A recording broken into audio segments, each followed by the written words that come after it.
오늘은 이제 그제 어제 오늘 이렇게 삼일제에 대해서 화 있을진저라고 바리새인과 서기관들을 강하게 책망하시는 그 예수님의 말씀이 되겠습니다. 예수님의 비판은 계속됩니다. 이 자신들이 조상들이었다면, 조상 때에 살았다면 그런 식으로 선지자들을 핍박하지 않았을 거라고 말했기 때문이죠. 예수님은 뭐라고 하냐면 조상들이 저지른 악행의 분량을 너희들이 채워라, 이렇게까지 독설을 퍼부으십니다. 그들도 동일하게 주의 종들을 죽이고 핍박하는 삶을 살 것이기 때문이죠. 예수님은 그들이 저지른 핏값을 치를 것이라고 그렇게 예고 겸 경고하고 있습니다. 하나님은 그들을 암탉이 병아리를 날개 아래 품으려고 하는 것처럼 끊임없이 패역하는 그들을 품으려고 노력하고 주의 종들을 보냈지만 그들은 자기 스스로 그것을 원하지 않고 외면하며 그 하나님이 주신 호의와 기회를 스스로 상실하고 놓쳤다라고 말하는 내용이 되겠습니다. 오늘 첫 번째로 하나님께서 주시는 말씀은 남 탓하지 말고 자신을 돌아봐야 할 것입니다. 예수님의 그 독설과 비판은 계속됩니다. 서기관들과 이 바리새인들이 하는 말이 너무 기가 막히기 때문에 그런 것이죠. 이들이 하는 말은 이런 것입니다. 예수님이 인용한 말씀인데요. 그들은 무엇을 하고 있었냐면은 과거 자신들이 조상들을 핍박하여 자신들의 조상들이 핍박하여 죽임당한 선지자들 그리고 의인들의 무덤을 만들고 비석을 꾸밉니다. 그리고 최대한 그 예우를 갖추죠. 그렇게 하면서 하는 말이 만약에 자신들이 조상 때에 살았다면 의인들과 그리고 선지자들을 핍박하는데 그런 일은 하지 않았을 것이다, 이렇게 얘기를 하는 거예요. 예수님은 이 말 속에 자신들 스스로가 이 선지자들을 또 의인들을 핍박한, 다시 말해서 주의 종들을 핍박한 자손들임을 자임하는 것이다, 스스로 인정하는 것이다 라고 얘기하는 동시에 그들도 조상들과 다를 바 없다, 하나님의 종들을 여전히 핍박하고 죽이고 그렇게 할 것이기 때문에 그렇죠.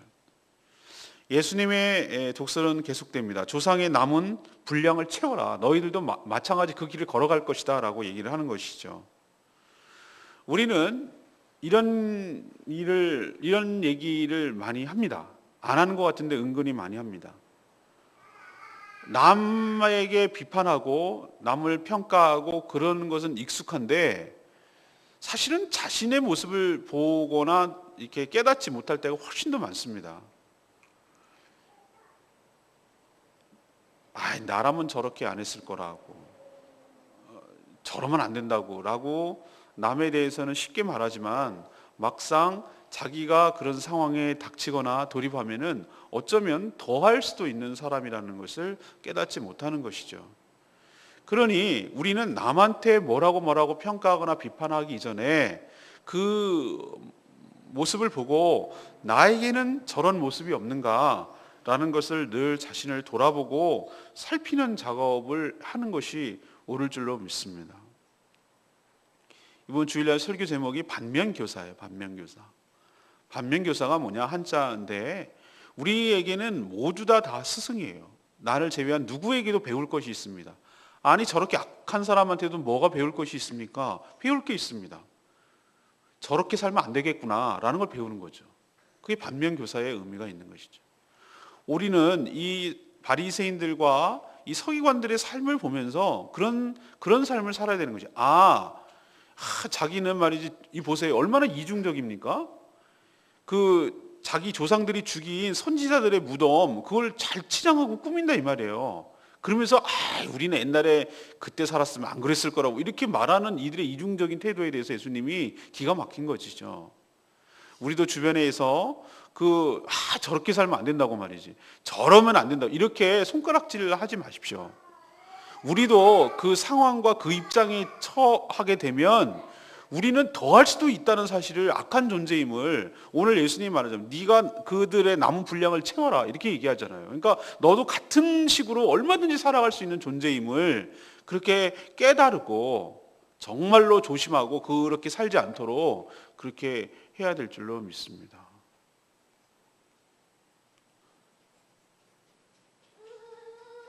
남자들은 군대 갔다 오면 얘기를 평생 우려먹는다고 그러는데 여자들은 아주 진료하거든요.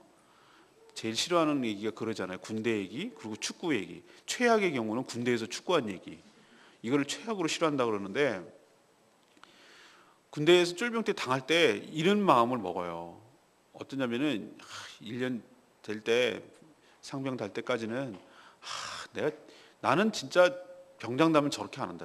저게 인간이냐? 그러면서 막 엄청 그 지네들끼리 모여가지고, 쫄병들끼리 모여가지고 막 병장들 욕하고 그래요. 저게 인간의 탈을 쓰고 저러면 안 된다고. 그런데 막상 있잖아요. 막상 그런 애들이 나중에 병장 되면 한술 더 떠요. 아주 악독하기가 이를 데 없어요. 자기가 물려받은 그 노하우 악독에다가 자기가 개발한 악독까지 더해가지고 못 살게 그래요. 쫄병들. 우리가 그럴 수 있는 존재인 거 여러분 기억하시길 바랍니다. 우리가 그런 약한 존재예요. 그러니 남 뭐라고 그러지 말고 난 안 그럴 거라고 이런 말 하지 말고, 장담하지 말고 늘 자신을 살피고 돌아보고 모든 면에서 교훈을 삼고 착각하지 않고 하나님 앞에 자신을 살피는 신앙 갖기를 간절히 바랍니다. 두 번째 얘기는 33절에서 36절까지 말씀인데요. 회개하지 않는 모든 죄는 심판받는 것 기억하셔야 됩니다. 예수님은 그들을 향해 뭐라고 하냐면 독사의 새끼들아 이렇게 표현하고 있어요. 우리 지금 한란 색택숙 가가지고 독사의 새끼들 봤습니다. 살모사 새끼들 아주 줄줄이 있는 거 봤어요. 왜 이렇게 표현하느냐? 자신들을 마치 조상들과 다를 것처럼 얘기하지만 사실은 똑같거나 더한 존재들이기 때문에 예수님이 이런 표현을 하는 것이죠. 그들도 선지자들, 그들에게도 선지자를, 주의 종들을 보냈는데 일부는 죽이고 일부는 십자가에 못 박고 회당에서 책찍질하며 계속해서 따라다니며 집요할 정도로 박해하고 그 앞으로 핍박할 것이기 때문에 그래요. 여러분 기억나십니까? 사도 바울이 변하기 전에 사울로 존재할 때 예수 믿는 자들을 얼마나 집요할 정도로 따라다니면서 죽였습니까? 박해하고 교회를 파괴하고 다마스커스, 다메섹까지 갔어요. 지금 시리아의 수도인 예루살렘에서 거기까지는 어마어마한 거리인데 교통도 불편했는데 거기까지 원정 가가지고 그 잡아 죽일 정도로 이들은 집요했단 말이에요. 하나님께서 사도 바울을 만나주지 않았다면, 다메섹에게 가는 길에서 안 만나줬다면 그들도 이런 삶을 사는데 알겠어요. 그들이 어떻게 살아갈지 그리고 서로 살아가게 될 것인지를 예수님은 예언하고 있는 것이잖아요. 주의 종을, 교회를 끊임없이 핍박하고 죽이고 그렇게 살아온 그런 삶을 산 것이죠. 예수님은 지금까지 너희들이 땅 위에서 흘린 의로운 피가, 다시 말해서 주의 종을 핍박하고 죽인 그 죄값이 너희에게로 돌아가리, 너희 세대로 돌아가리라 이렇게 말씀하셨어요. 이들은 마지막 세례 요한이, 선지자라고 할 수 있는 세례 요한을 죽이는데도 동조했어요. 아무런 그 헤롯이 죽이려고 그럴 때 막아서거나 그렇게 하는데 구명운동을 한 적이 없어요. 그리고 결국은 이렇게 말씀하시는 예수 그리스도를 십자가에 못 박혀 죽였잖아요. 그리고 끝까지 그렇게 핍박하고 하다가 너희 세대에게로 돌아가리라 라는 말씀이 예수님의 예언이 이루어졌어요. AD 67년, 66년부터 시작된 독립운동에 로마 군대가 파견을 해서 70년에 완전히 돌 위에 돌 하나가 남지 않을 정도로 예루살렘 성이 다 파괴됐어요. 그때부터 이스라엘은 일어서지 못하고 2000년 동안 떠돌이 생활을 해요. 우리도 동일할 것입니다. 이것이 우리에게 주시는 하나님의 경고의 메시지이기도 해요. 끝까지 하나님의 말씀을 거역하고 올바른 말씀을 선포하는 것들을 싫어하고 핍박하고 배척하고 그런 것들, 교회를 함부로 여기고 복음을 훼손하고 하나님의 영광을 가리고 예수 그리스도를 멸시하고 모욕하는 그 죄값은 계속되는 것은 아닙니다. 그 죄값을 반드시 치르고 심판받게 된다는 거 여러분 기억하시고 삼가 두렵고 떨리는 마음으로 교회를 생각하고 주 예수 그리스도를 먼저 생각하는 저와 여러분 되기를 소망합니다. 마지막 세 번째는 이 37절에서 39절까지 말씀이에요. 하나님의 호의와 사랑을 거절하면 황폐해진다는 것을 우리에게 가르쳐 줍니다. 하나님은 자신들의 종을 핍박한 자들을 심판하지 못해서 안달인 분인가? 그러면은 계속해서 이렇게 독사의 자식들아, 너희들의 피가, 너희들이 흘린 피가 너희 세대로 돌아가리라, 이렇게 하시는 예수님의 말씀으로 봐서 심판하지 못해서 안달하신 분인가? 이렇게 오해할 수가 있어요. 아닙니다. 오늘 마지막 부분은 그것의 반전이 일어나는 이야기를 하고 있는 것이, 하나님의 인내와 자비는 우리의 인간의 상상을 초월합니다. 보낸 종을 능멸하고 수없이 죽였지만 하나님께서는 계속해서 종들을 보내서 하나님께로 돌아올 것을 설득하시는 하나님이세요. 그래서 오늘 예수님이 표현하잖아요. 이거는 많이 인용되는 표현이기 때문에, 암탉이 자기 새끼를 날개 아래 모이게 하듯이 모아서 사랑으로 품으려고 수없이 시도한 것이 바로 하나님의 이스라엘의 역사였어요. 전 시골에서 할머니 댁에서 그 정말 전통적인 방법으로 그 달걀에서 병아리가 나오고 이 하는 거를 다 지켜봤거든요. 그 인내를 가지고 그 암탉이 닭대가리라고 막 놀리는데, 나는 그 새끼들 품고 하는 거 보면은 닭을 새롭게 보기 시작했어요. 아, 닭이 그렇게 머리 나쁜 동물이 아니더라고. 그렇게 인내를 가지고 정말로 그 자기 살이 쭉 빠져요. 그 품을 때 보면은, 그거 대단해요. 그래갖고 그 달걀을 품어가지고 21일인가요? 그걸 이렇게 부화를 시켜가지고 달걀을 깨고 다 나옵니다. 엄마를 쫄쫄쫄쫄 따라다니는 거예요. 근데 가끔 위에서 설계나 이런 것들이 선회를 해요, 선회를. 그러면은 그것이 암탉이 알고 병아리를 막 급하게 모읍니다. 근데 지도 잡혀 먹을 수 있는데도 불구하고 그 다 품지도 못하는 그 날개를 펴서 그 이렇게 모으는 것을 보고, 저는 이 말이 무슨 말인지 확 그림이 그려져요. 비디오로 들어봐요. 얼마나 지극정성으로 병아리를 이렇게 모으는지 몰라요. 하나님의 사랑이 그렇다는 것입니다. 이스라엘 역사는 그랬어요. 성경은 그것을 증명합니다. 이스라엘 역사가 그것을 증명합니다. 그러나 아무리 그렇게 하나님이 하려고 해도 정작 당사자들이 하나님의 이런 호의와 사랑을 멸시하고 거절하면 이거는 방법이 없어요. 그렇기 때문에 우리는 하나님이 왜 그리 이렇게 분노하시고 독사의 자식들아 너희 세대에서 이 핏값을 치를 것이다, 이런 얘기를 하시는지, 왜 이렇게 분노하시는지, 그리고 심판하실 수밖에 없는지 묻기 전에 자신들이 하나님 앞에서 어떻게 살아왔는지를 살피는 것이 먼저일 것입니다. 공의가 왜 공의여야 하는가? 그냥 무조건 끝까지 참는다면 그게 무슨 공의겠어요? 우리는 이상한 논리를 핍니다. 하나님이니까 끝까지 참으셔야죠. 그게 하나님이잖아요. 그러면서 하나님의 사랑을 멸시합니다. 하나님의 사랑과 긍휼과 자비가, 그 자비답기 위해서는 뭐가 전제되냐면은 하나님의 공의와 심판이 전제될 때 그 사랑과 은혜가 가치가 있는 줄로 믿습니다. 그냥 공의가 없이 그냥 끝까지 한다. 그게 무슨 의미가 있어요? 그게 무슨 자비예요? 그게 무슨 사랑이에요? 그건 아무것도 무능한 거죠. 무기력한 것이죠. 그냥 아무렇게 관리를 못하는 것이고 그냥 방치하는 것이죠. 그게 무슨 사랑이고 그렇습니까? 우리가 하나님 앞에 구원을 받았습니다라고 그게 왜 눈물나게 고맙고 감사하냐면은 우리가 우리 죄값으로 인해서 죽을 수밖에 없는 그 상황이 있는데 하나님께서 그것을 건져주셨기 때문에 그것이 의미가 있고, 그래서 구원이라고 말하고, 그래서 하나님 은총이라고 말하는 것이에요. 하나님 할 만큼 하셨어요. 제가 봐도 그래요. 하나님 할 만큼 하셨어요. 더 이상 우리가 더 이렇게 참아주세요, 기다려주세요 말할 수가 없어요. 하나님의 자비는 무한하고 그렇게 보이지만, 그러나 그냥 계속 그렇게 되는 건 아니에요. 끝은 있어요. 오늘 저는 주일날 말씀드릴 건데도 한 번 더 충격적인 말씀이에요. 38절 보세요. 보라, 너희가 원하지 않았다고 그랬어요. 37절에 니네가 거절했다는 거예요. 누구 탓하지 말라고 뜻이에요. 그러면서 보라, 너희 집이 황폐하여 버려진 바 되리라. 이게 무슨 뜻입니까?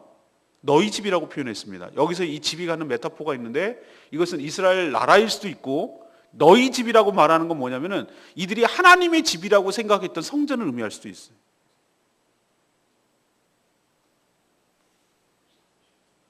이들은 확실히 믿고 있었어요. 이 성전이 하나님이 계신 곳이라고 믿고 있었어요. 근데 하나님은 예수님의 입술을 통해서 뭐라고 했냐면 내 집 아니고 너희 집이거든 이렇게 얘기하시는 거예요. 이 얘기는 성전에서 하나님이 떠났다는 뜻이에요.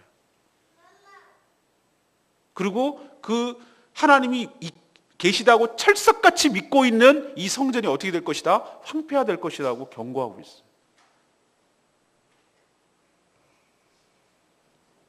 왜 이렇게 됐을까? 하나님의 문제일까? 아니요. 그들이 먼저 하나님을 버렸기 때문에 그래요. 우리는 껍데기만 붙들고 있는 신앙이 가질 때가 있어요. 나는 하나님을 내 나름대로 하나님을 철석같이 믿고 나는 하나님과 하고 있는데 사실은 아니에요. 그런 경우도 있을 수 있어요.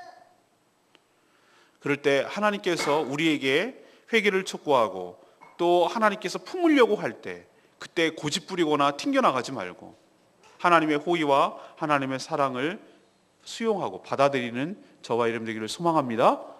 이거 거절하면 방법이 있어요? 날개 아래에 들어가지 않으면 솔개한테 당하지요? 병아리가 무슨 힘이 있겠어요? 하나님의 품에 있는 것이 안식일 줄로 믿습니다. 하나님의 품을 벗어나는 것이 위험한 것이 하나님의 품 안에 있을 때 어린아이들 같은 경우 엄마의 반경에 바운더리에 있을 때 아이는 평안함을 누리고 자유한 것이에요. 우리도 하나님의 품 안에 있을 때 그것이 안정감을 잊고 보호를 받는 것이에요. 근데 계속 하려고 해도 튕겨서 나가는 것에 대해서는 어떻게 할 수가 없어요. 전 역시 레마의 말씀이 37절 말씀입니다. 내가 내 자녀를 모으려 한 일이 몇 번이더냐. 그러나 너희가 원하지 아니하였도다. 하나님이면 다 구원해 줘야 되는 거 아니에요? 하나님이면 다 봐줘야 되는 거 아니에요? 이렇게 안 믿는 사람들이 말하거나 초신자들이 말하는 거 보고 잘 깨닫지 못하고 있구나라는 것을 그런 생각을 할 때가 참 많았어요.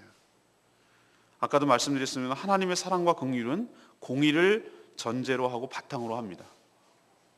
인격적이신 하나님은 우리를 끝까지 인격적으로 대하십니다. 함부로 그렇게 이렇게 강압적으로 대하지 않으십니다.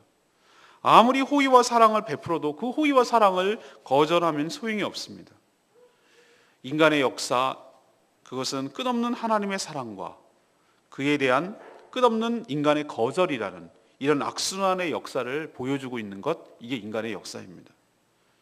그래서 심판받는 인간은 또 심판 내리게 될 이 하나님의 모습 속에서 인간은 더 이상 할 말이 없는 것이죠.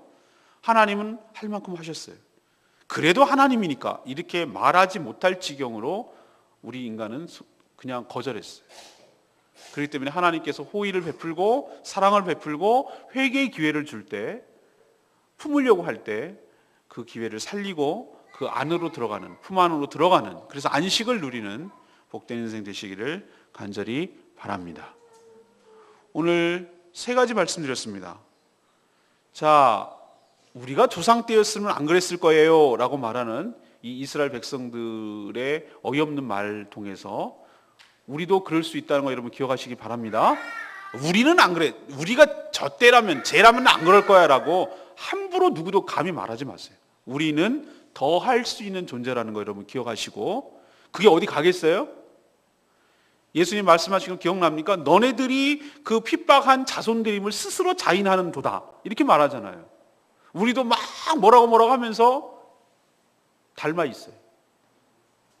제가 그랬잖아요. 시어머니 막 욕하면서 며느리 닮아간다고. 막 시어머니 뭐라고 하는데 나는 저렇게 안 될 거라고 그러는데 나중에 자기가 시어머니 나이쯤 되면은 자기 며느리한테 더 한다 이거예요. 아까 내가 얘기했잖아요. 내가 쫄병 때는 내가 절대 고참되면 안 그런다 그러는데 고참되면 더 한다니까요. 이게 우리가 그럴 수 있는 존재라는 거 기억하시고 장담하지 마시고 늘 다른 사람의 모습 속에서 내 상태와 상황을 살피시고 나는 저런 모습이 있지 않는지 저런 가능성이 있지 않은지 늘 살피시고 하나님 앞에 바로 잡고 살아가는 저희들 되기를 원합니다. 두 번째는 뭐예요? 회개하지 않는 죄는 심판받는다고.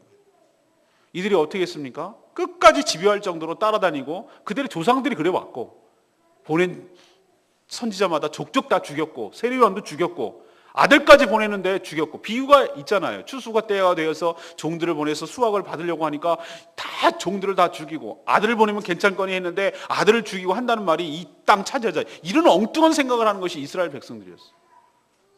실제로 또 그랬고, 사울의 삶을 보면 알잖아요. 어떻게 핍박했는지. 그러나 그 죄값을 치르게 됩니다. 70년경에 분명히 나왔고, 이것은 하나의 예표고 나중에 마지막 종말 때에도 이런 일이 벌어진다는 거 여러분 기억하시고, 회개하지 않는 죄 심판받는 거 기억하시고, 회개할 수 있는 마음을 넣어주시고 죄가 생각나는 것이 우리에게 축복인 줄로 믿습니다.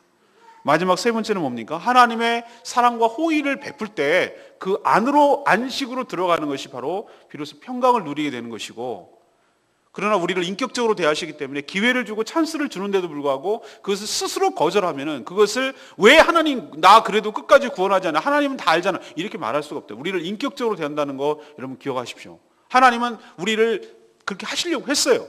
근데 안 한 것은 하나님 탓이 아니라 우리 스스로가 그것을 거절했다고요. 그러니까 누구 탓도 못 한다고요. 하나님 마지막 심판 내릴 때 볼멘 소리 할 수가 없어요. 하나님 기회를 충분히 우리에게 주셨어요. 그런데 우리가 그것을 거절했을 뿐이에요. 여러분, 하나님의 호의, 하나님의 그 친절, 사랑, 이것을 빨리 포착하시고, 그것이 그거라고 판단되면, 하나님의 사랑이라고 판단되면 고집 부리지 말고, 어린아이들처럼 이렇게 떼 피우지 말고, 괜히 그냥 어부짝 놓지 말고 하나님의 사랑과 호의를 받아들여서 그 안으로 들어가는 복된 인생 되시길 간절히 축원합니다.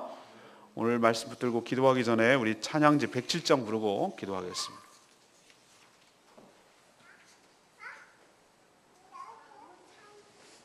주의 사랑을, 주의 선하심을 생각해보라.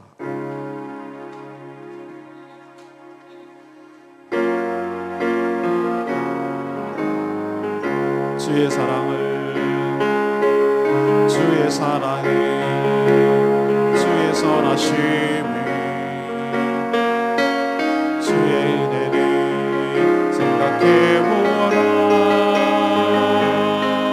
하늘보다도 더 높으신 아버지의 사랑 크고 놀랍네. 아버지 사랑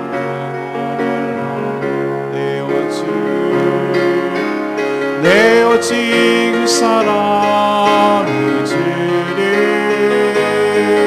내 어찌 주의 긍휼이 주리. 내 영혼의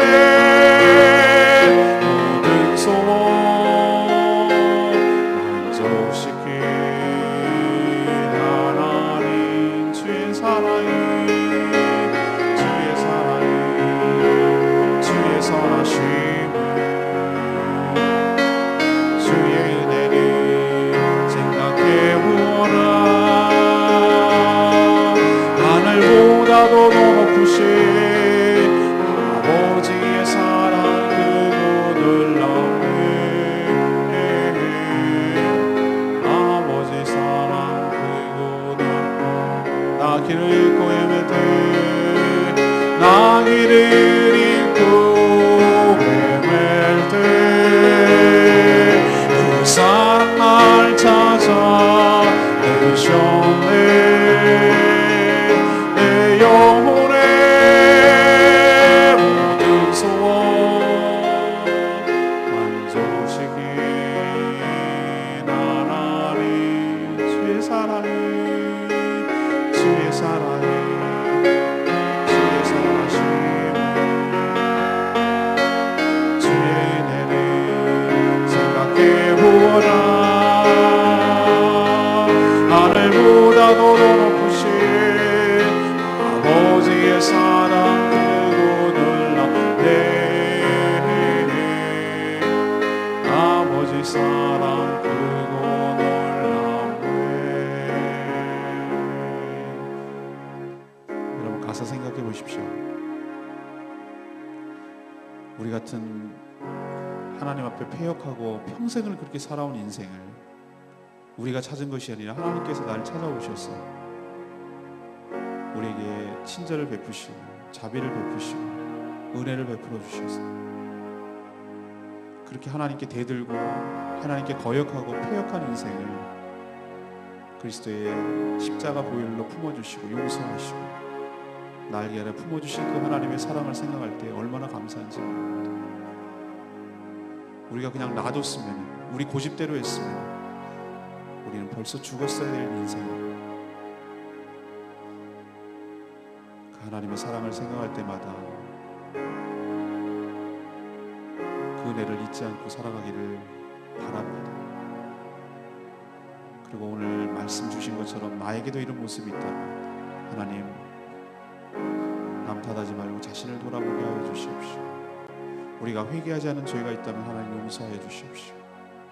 이렇게 하나님께 회개할 수 있는 기회를 주신 것이 하나님 관계를 회복시키고자 하는 하나님의 호의와 사랑의 기회인 줄로 알고 하나님 기꺼이 주님 그 기회를 살리고 그 호의와 사랑을 받기를 원합니다. 주님, 저희들에게 은혜를 베풀어 주시옵시고 그 품으로 들어가도록, 그래서 안식을 누리도록 저희들의 삶을 인도하여 달라고 다 같이 동성으로 주여 외치며 기도하기를 원합니다. 주여 아버지,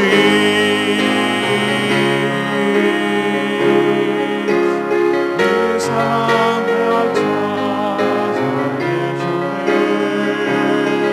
내 영혼의 모든 소원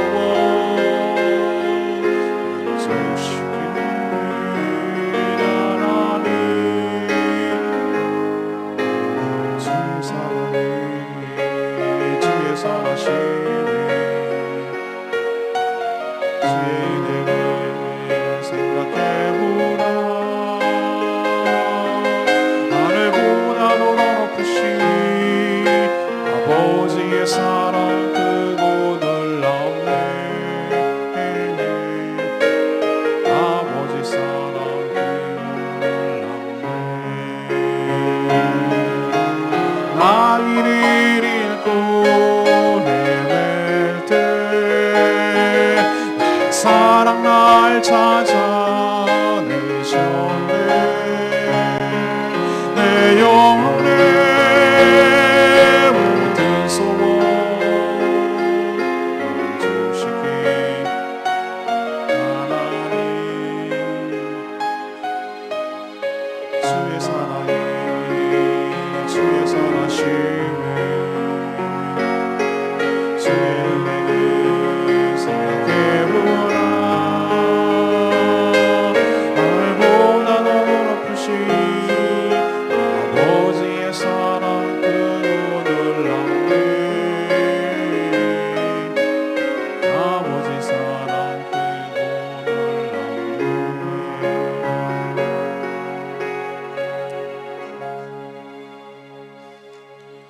하나님, 저희들도 남의 허물과 죄를 말하기 전에 그 모습 속에서 저희 자신부터 먼저 살펴보기를 원합니다.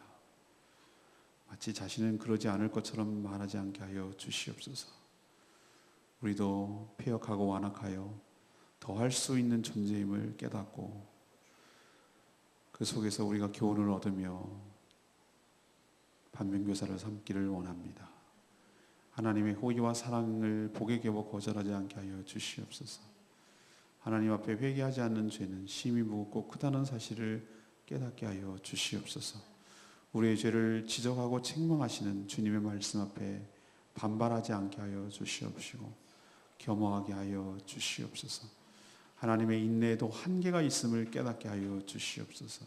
하나님의 긍휼과 자비가 공의를 전제하고 있음을 기억하게 하여 주시옵시고 하나님의 심판은 감당할 수 없음을 깨달아 늘 두렵고 떨리는 마음으로 살게 하여 주시옵소서. 저희들이 첫사랑을 잃어버리고 무덤덤하고 하나님 아무런 감동도 없고 당연하게 여기는 그런 밋밋한 신앙에서 벗어나서 하나님께서 어떻게 우리를 사랑하고 계시고 품고 계시는지 다시 한번 기도하는 가운데 확인하게 하여 주시옵시고 그 뜨거운 마음, 그 뜨거운 사랑을 다시 회복하는 저희들 되게 하여 주시옵소서. 하나님, 육신적으로 연약한 자들 주님께서 긍휼히 여겨 주시옵시고 모든 질병에서 깨끗하게 하여 주시옵시고 건강한 몸으로 몸된 교회와 하나님 나라를 위해서 귀하게 쓰임받게 하여 주시옵소서. 하나님, 인생의 목적과 의미를 모르는 자들 주님, 내가 왜 이 땅에 사는지를 분명히 목적을 깨닫게 하여 주시옵소서. 한 영혼을 구원하여 주님께 올려드리는 것, 주님의 뜻을 이 땅에 실현하는 것이 내가 이 땅에 사는 이유임을 깨닫게 하여 주시옵시고, 주의 복음을 증거하는 데 힘쓰는 저희들 되게 하여 주시옵소서. 오늘도 하나님 앞에 간구하는 기도 있습니다. 주님께서 그 신음하는 소리조차 들으시고 응답하여 주시고, 하나님께서 얼마나 자비와 사랑이 풍성하신 분인지 기도 응답을 통하여 확인하는 복된 인생 다 되게 하여 주시옵소서. 저희 교회가 이 땅에 존재하는 이유를 잊지 않게 하여 주시고, 죽어가는 제주 영혼을 한 영혼이라도 구원하여 주님께 올려드리는 주님의 제자로 삼는 복된 교회 되도록 이 교회를 사용하여 주시옵시고, 날마다 복음으로 부흥되는 역사가 있게 하여 주시옵소서.